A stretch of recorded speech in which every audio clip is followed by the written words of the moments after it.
महादेव महादेव, आज का हमारा टॉपिक है न्यूट्रलाइजेशन टेस्ट। हमने एंटीजन एंटीबॉडी रिएक्शन स्टार्ट किया हुआ था, तो उसमें हमने agglutination, precipitation, complement fixation test वो हमने देख लिया था। और आज हम बात करेंगे न्यूट्रलाइजेशन टेस्ट। वो जनरली 5 मार्क्स में पूछा जाता है क्वेश्चन, ठीक है।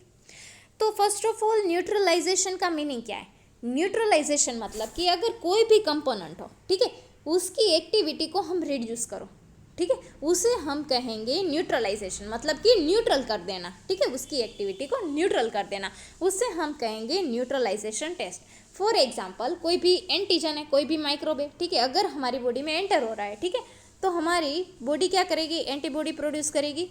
तो ये एंटीजन के सरफेस पर हमारी बॉडी एंटीबॉडी इस तरह से बाइंड हो जाएगी, ठीक है, और उसको इनएक्टिवेट करेगी उसकी एक्टिविटी को, उसको कहेंगे हम न्यूट्रलाइजेशन, ठीक है।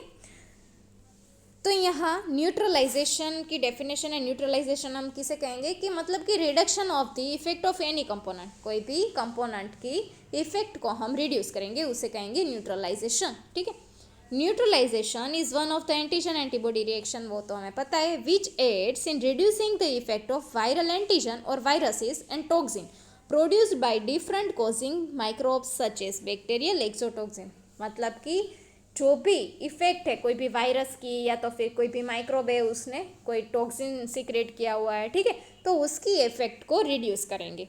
फिर लिखा हुआ है antibodies involve in neutralization, these antibody are called neutralizing antibody. Neutralizing antibody हम किसे कहेंगे कि जो भी एंटीबॉडी न्यूट्रलाइज करती है कोई भी एंटीजन को, ठीक है, उसकी कैपेसिटी है कि न्यूट्रलाइज कर सके कोई भी एंटीजन को, उसे कहेंगे न्यूट्रलाइजिंग एंटीबॉडी।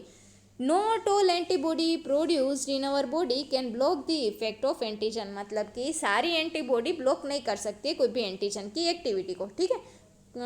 जो एंटीबॉडी एंटीजन की इफेक्ट को ब्लॉक करेगी उसी को कहेंगे हम न्यूट्रलाइजिंग एंटीबॉडी, ठीक है, यही लिखा हुआ है। Only neutralising antibody can block the Uptake of viral particles, ठीक है। तो यहाँ पर आप देख सकते हैं ये माइक्रोब से, या तो फिर आप कह सकते हैं या कोई भी टॉक्सिन हो, ठीक है। तो हमारी बॉडी जो भी न्यूट्रलाइजिंग एंटीबॉडी है उसकी सरफेस पर इस तरह से बाइंड कर देगी और उसकी एक्टिविटी को न्यूट्रलाइज कर देगी, ठीक है, मतलब कि रिड्यूस कर देगी उसकी एक्टिविटी को। जनरली न्यूट्रलाइजेशन टेस्ट है वो 2 टाइप्स के होते हैं, viral and toxin neutralization test, ठीक है। तो वायरल न्यूट्रलाइजेशन टेस्ट हम फर्स्ट देखेंगे। अगर एंटीबॉडी मीडिएटेड है, ठीक है, वायरल इनएक्टिवेशन एंटीबॉडी मीडिएटेड है, तो उसी को हम कहेंगे वायरल न्यूट्रलाइजेशन टेस्ट, ठीक है। मतलब कि कोई भी वायरस है, ठीक है, उसकी सरफेस पर बॉडी एंटीबॉडी है वो इस तरह से बाइंड कर देगी, ठीक है।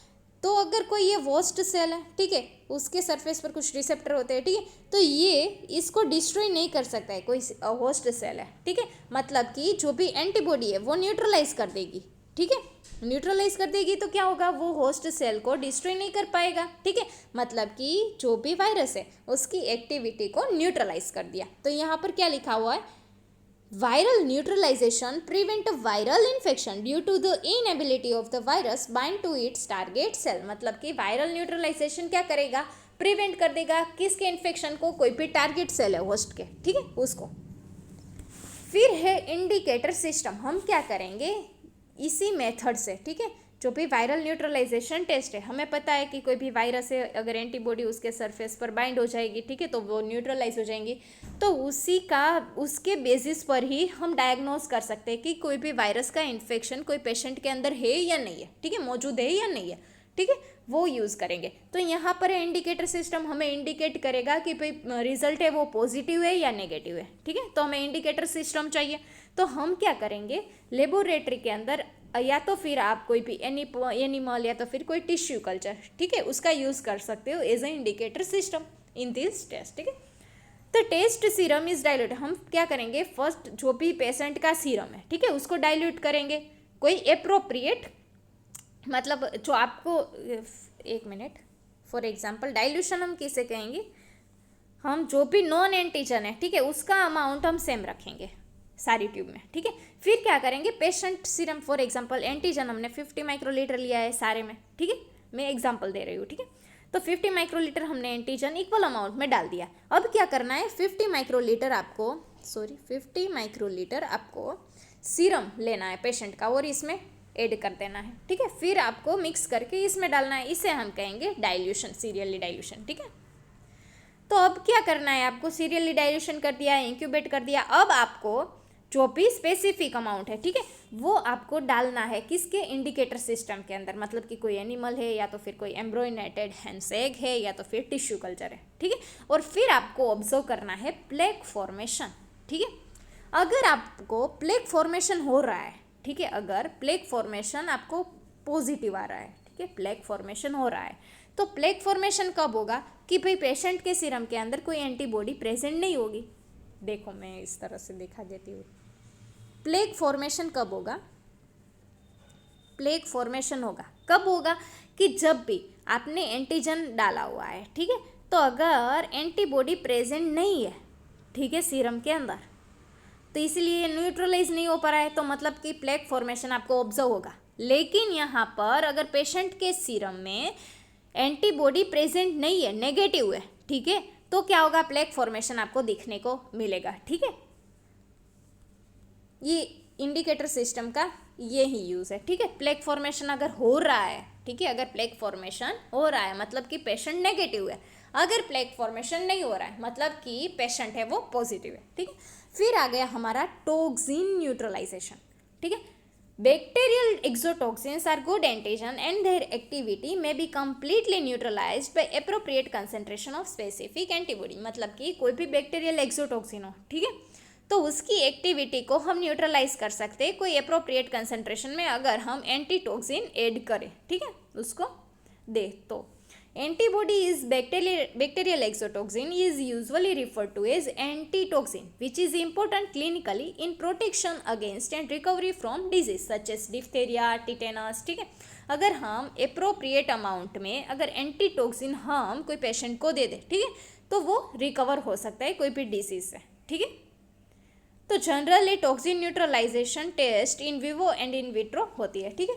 तो इन विवो में दो टेस्ट है, टॉक्सिजेनिसिटी टेस्ट एंड सिक टेस्ट। तो टॉक्सिजेनिसिटी टेस्ट में क्या होता है कि हमें एस्टिमेट करना होता है, क्या एस्टिमेट करना होता है कि भाई मिनिमम अमाउंट ऑफ एंटीटॉक्सिन अगर हम पेशेंट को दे, ठीक है, कोई भी ससेप्टिबल एनिमल है, ठीक है, हम उसको list amount of antitoxin estimate करना है, तो उसे किस टेस्ट के बेसिस पर हम करेंगे, टॉक्सिजेनिसिटी टेस्ट के बेसिस पर, ठीक है।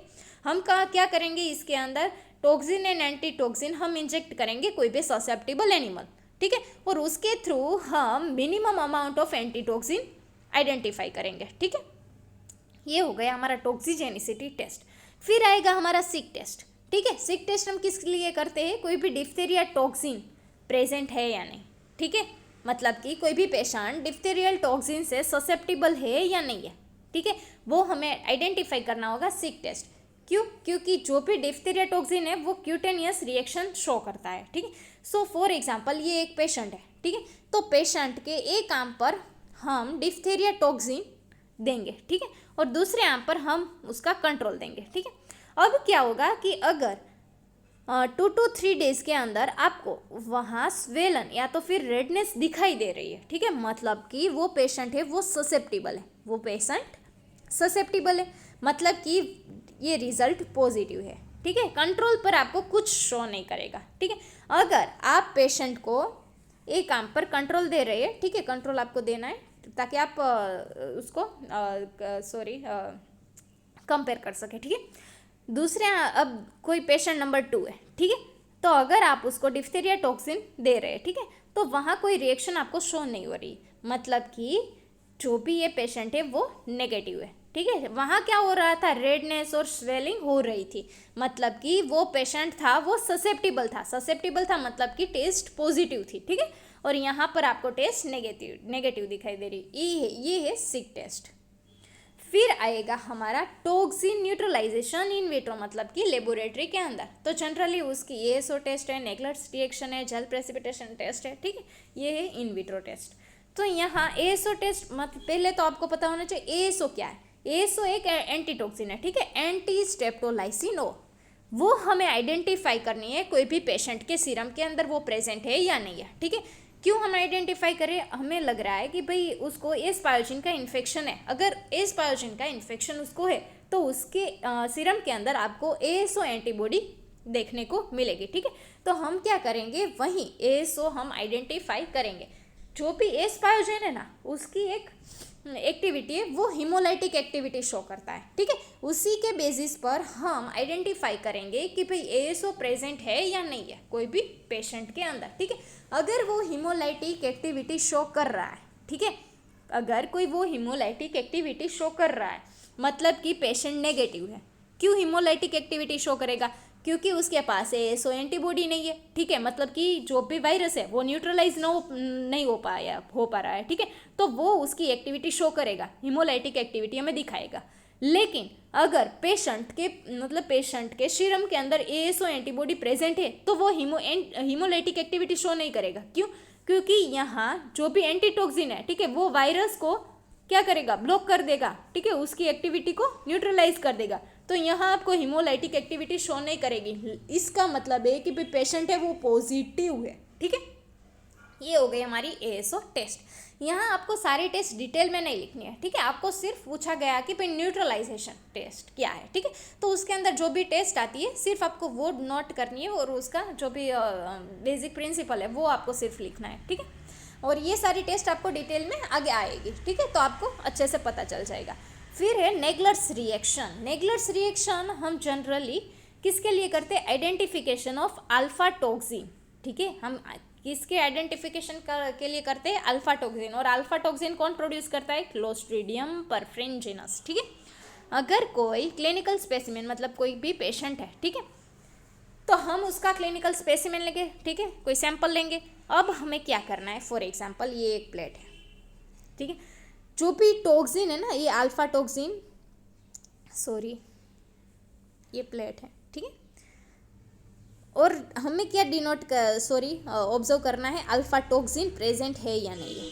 ठीक है, तो हमें क्या करना है, एक प्लेट लेनी है और वो प्लेट एग योक अगार होनी चाहिए, मतलब कि उसके अंदर लेसिथिन प्रेजेंट होना चाहिए। ठीक है, तो ये प्लेट जो भी अगार प्लेट है उसके अंदर लेसिथिन प्रेजेंट है। ठीक है, जो भी अल्फा टॉक्सिन है ना उसके पास लेसिथिनेज एंजाइम है। ठीक है, अल्फा टॉक्सिन के पास क्या है? लेसिथिनेज एंजाइम प्रेजेंट है। तो वो लेसिथिन को कन्वर्ट करेगा कोई भी प्रोडक्ट के अंदर। ठीक है, उस प्रोडक्ट की वजह से आपको ओपेक कॉलोनी मिलेगी। पहले आप देखो एक बार, ये है एग योक अगार मीडियम, मतलब कि उसके अंदर प्रेजेंट है लेसिथिन। ठीक है, अब आपको इक्वल पार्ट में उसको डिवाइड करना है। ठीक है, एक साइड आपको अल्फा एंटीटॉक्सिन ऐड करनी है।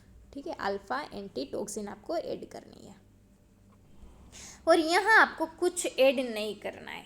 ठीक है, अब क्या करना है, आपको सैंपल लेना है। ठीक है, और उसको इस तरह से कुछ स्ट्रिक करना है। ठीक है, अल्फा एंटीटॉक्सिन से जहाँ कुछ नहीं डाला वहाँ इस तरह से हमने स्ट्रिक कर दिया। फिर आपको इसको इंक्यूबेट करना है। ठीक है, इंक्यूबेट करेंगे आप 24 to 48 आवर। ठीक है, अब आपको क्या करना है, फिर आपको ऑब्जर्व करना है। यहाँ आपको जहाँ अल्फा एंटीटॉक्सिन प्रेजेंट है वहाँ तो आपको नॉर्मल कॉलोनी दिखने को मिलेगी। ठीक है, जो आपको कॉलोनी ऑब्जर्व होती है, ठीक है, नॉर्मल। लेकिन जहाँ अगर अल्फा टॉक्सिन प्रेजेंट होगा, मतलब कि आपका जो भी सैंपल है दिया गया हुआ है, ठीक है, वो पॉजिटिव है अगर, तो यहाँ आपको ओपेक कॉलोनी मिलेगी कुछ इस तरह से कुछ डार्क। ठीक है, मतलब कि आर पार नहीं दिखाई दे रही है। ऐसी कॉलोनी अगर आपको दिखाई दे रही है मतलब कि टेस्ट पॉजिटिव है। अगर ऐसी कॉलोनी नहीं दिखाई दे रही है तो मतलब कि टेस्ट नेगेटिव है। ठीक है, अगर आपको ओपेक कॉलोनी इस तरह से मिलेगी, ठीक है, तो मतलब कि टेस्ट पॉजिटिव है। ठीक है, ये हो गया हमारा नेगलर्स रिएक्शन। ठीक है, फिर है अगार-जेल प्रेसिपिटेशन टेस्ट। वो किसके लिए हम करते हैं? Detect the production of toxin by Corynebacterium diphtheriae. ठीक है, ये था आज का हमारा न्यूट्रलाइजेशन टेस्ट। अगर आपको कुछ डाउट हो तो आप मुझे कमेंट कर सकते हैं। Thank you.